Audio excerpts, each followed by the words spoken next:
Mulle kävi niin. Mä olin kuukausi sitten, mä istuin tossa ja vetelin siideriä kavereiden kanssa. Niin sitten me naurettiin, kun tässä joku selosti tai mikin kanssa. Ja yhtäkkiä tuli sellainen vaalea, ihana mies. Se oli aika ton näköinen.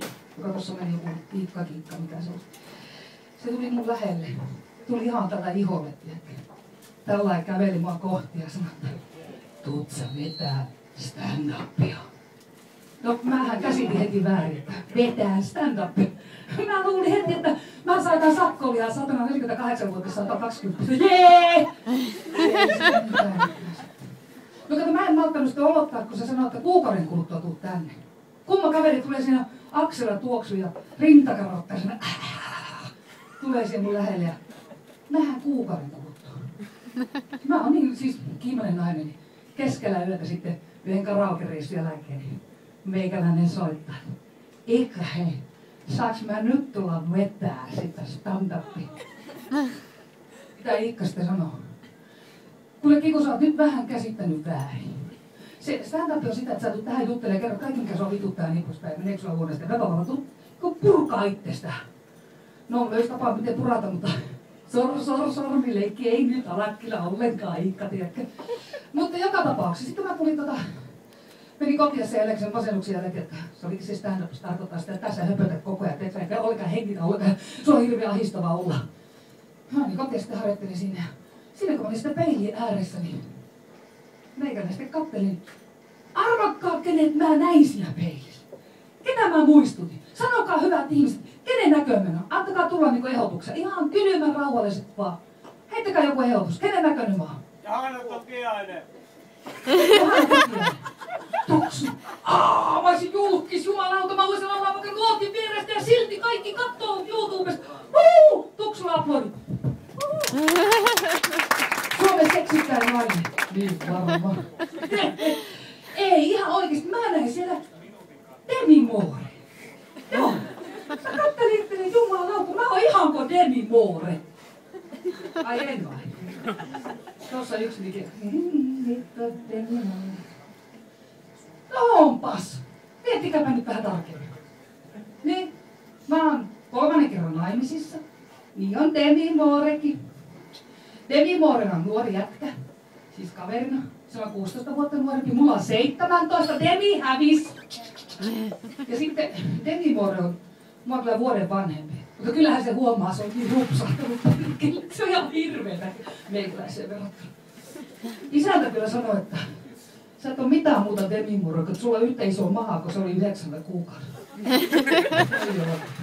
Kivaa taas. Palanteri perkele. No, ei se mitään. Sitten meillä on molemmilla on lapsia hirveästi. Sillä on 3. Mulla on vissiin 5, mä en ole ihan varma. Katsokaa, kun joka kerta kun niitä tulee vähänkään kyse seksistä, niin mä aina nukaan. Vittu, mä oon nukkumaan aina, kun mä oon pantu. Ei saatana mitään tajua siitä. Ja sitten toinen juttu vielä, sitten kun mulla tuli mahaa kauhean isoksi, joutui laitokselle, niin se on piece of case se synnyttäminen. Niin niitähän tuli ihan, tiedätkö? No ei, mulla oli älyttömän hauskaa siellä synnyttämässä, niin sitten mä päätin tehdä pienen jäynän siellä. Mä menin sinne seimen puolelle, otin ne rannekkeet irti niitä lapsilta ja vaihoin ne punaiset, siniset laput keskenään. Siellä oli kukaan isät ja äidit aivan kauhussa. Oli tummat mennyt sekaisin ja kaikkea. Ne olivat, ei herran jumala, mulla oli saatana hauska. Mutta sitten ne jätti mulle aina muutama sitten, niin sain omaksi muutaman lapsen siihen. Ja nyt niitä mulla on 5. Mutta nyt mä pidän tiukasti verhojaan kiinni, ettei tuu siitä kadonneet sarjasta. Sitten joku koputa, hei, oisko tää sun? Pelottaisi. Ei saatana, ois vielä 17 lasta, niin kyllä ois meikäläinen vähän kuseessa. Nyt mä teen 4 duunia tällä hetkellä. Vähäkö joutuisi tekemään töitä? No, on meillä muutakin Demi Mooren kanssa yhteistä. Meillä on molemmilla isot tissit. Tai ainakin ihan kivat tissit. Pienellä erolla. Kun mä illalla otan tissilivit pois, niin kuuluu vaan ja minä laskia. Demi Moore taas ting! Vähäkö tyypillä on se liikomassa? No ei se mitään. Sitten tommonen yhtenäinen tekijän kanssa, että Demi Moore on julkis. Mäkin on melkein. Mä oon vaan tämmönen paikallinen mulkkuristi, joka tuntee tuota julkiksi. Mutta ei siis, mä en ole ollenkaan tietoinenkaan julkisuudesta. Paitsi tänä iltana hirveän moni tuijottaa. Mä ihana, nyt saa ottaa kuvia. No, joka tapauksessa. Demi-Moore on se ihana se mies, se Ashton. Ei oo enää. Pitääkö munkin erota? Kavalaa. Ei, sori. Ei rakas, ei mä nyt vielä. Vähän aikaa. Ei oo vielä vuottakaan oltu verran naimisissa. No mutta joka tapauksessa niin Ashton on ihana mies. Oli ihana. Mutta mä näin myös tuolla Sittarissa. Mä olin menossa hakemaan, siellä on semmonen Soneran semmonen pieni pöytä, ootte varmaan nähnyt. Missä 3 jätkää on kuko torrella odottaa, että joku tulisi siihen, että sais myytyä. No, minä olin hakemassa sitä helvetin nettiyhteyttä ja kävelin sen kohteen. Heti tuli 3 jätkää mua kohti. Ne tuli ja mä olin vaan, kenet mä teistä otan? Kuka tuli ekana? Niin 2 heti. Minä tulin. Mä siirsin ne 2 sivua ja sanoin, että teillä on housut märkänä, mä otan sut, jolla kuivut. No sen kanssa me sitten asioitiin. Tehtiin treffitä siinä, ei vittu mun mies on takana. Ei, me saatiin laajakaan toimimaan. No sitten, siellä mä katsoin vähän aikaa yhdessä. Mä huomasin, että vähän käsittämätöntä. 3 jätkää siinä. Ei yhtään jonoa sen pienen pöydän ympärillä. Mutta miten on Sittarin kassoilla? Aivan vitunmoinen jono joka paikassa. Keskellä viikkoa. Ja kassa meni. Tympeetä. Ilmeet on niinku perseetä, sanoo suoraan. Mä ajattelin, että kyllä pitäisi tulla prosenttipalkka takaisin. Jumalauta, kun siinä kassalla olisi prosenttipalkka. Niin kyllähän ne tavarat kukaan menis vähän. Ja sinne menis tavarat kaikki pussiin. Ne pienet vauvatkin menis ne pussia, koirat ja kaikki menis. Kotiako tultiin 10 kondomia se pussissa. Kyllä oikeesti, eikö olisikaan tuosta prosenttipalkka takaisin? Aatelkaa, joka paikka. Kirjastoon meidät kattoo semmoista taidenäyttelyä. Vittu, sulla on 10 sinueta, kun sä lähdet kotiin ja DVDt ja CD:t ja kaikki on mukaan. Kyllä sitten on silmät ristissä, satarat voit lukea 3 viikkoa. No, eikö tämä vielä? Mutta mennäänpä sitten lauantai-iltana, kun lohi on uunissa, jermas pukutettuna siellä. Menet sinne Alkon tiskelle ja mietit, mitähän valkoviininen auttaisi. Niin johan sä saatana huomaat 5 minuutin kuluttua sä oot ulkona. Ja sulla on vitusti viinaa. 2 viikon kuluttua sä oot aina rappio alkoholisti, kun niin perkeleesti myy sulle. Mutta kyllä olisi mukavaa. Palvelu olisi tosi hyvä. No entä sitten, kun mua ärsyttää tää, että kun ihmisellä meillä nämä elimet eivät kestä. Sydän pamahtaa paskaksi ja munuaiset. Niin pois. Ei saa ryypätäkään enää, heti pomahtaa huonoksi. Mutta kuulkaa, jos prosenttipalkalla olisi nää kirurgi.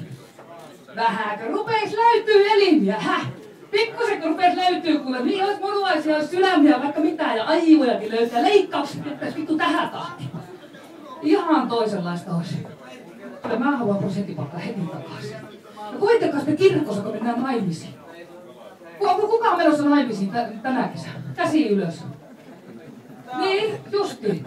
Ei kun vielä varata helvetin aikaisin. Niin, mutta ajattelko myös prosenttipalkalla? Niin, sisälle mennä. Vähän kun niissä sopii. Siellä sivussa on olisi hautaisetkin välissä. Jumalauta se menisi sopii. Prosenttipalkka takaisin.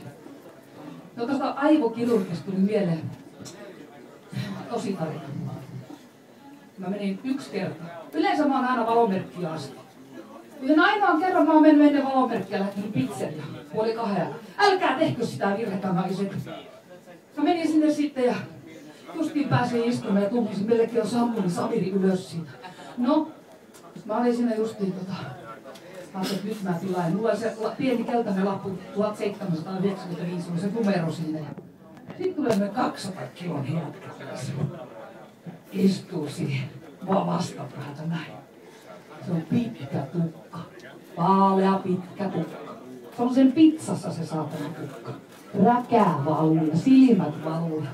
Siis oikein ällöttävän näköinen tyyppi tulee mua vastapäätä. Mitä se jätkä sanoo? Annakko pilua?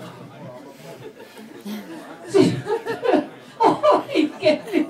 Jätkä on niinku raastin raudalla vedettyä räkää päälle, niin annakko pilua? Mä en enää pysty tumputtamaan, kun mulla on kädet näin rakoilla. Ja silloin kuka oli käsi ihan rakoilla. Se oli niin paljon tumputtanut, että sulla on kädet ihan rakoilla. Vittu tämä nauraa. nauroin. Mä nauroin aivan hulluna. Mä ei vittu, toi jätkä jo toissa. Ja mä nauroin ja tipahin pöydän alle ja sitten mä nousin ylös sieltä. Kas. Kaveri katsoo mua tosissaan. Oliks toi joo vai ei? Ei ihan varma. No ei se mitään. Mä muuten en masentunut Iikka siitä sun torjunnosta ollenkaan. Ei. Kato, kun mä oon ammatiltani masennuksen tappaja. Joo. Se ei tarkoita sitä, että vittu sä oot masentunut. Ei. Vaan siis mä niinku hyvällä tuulella.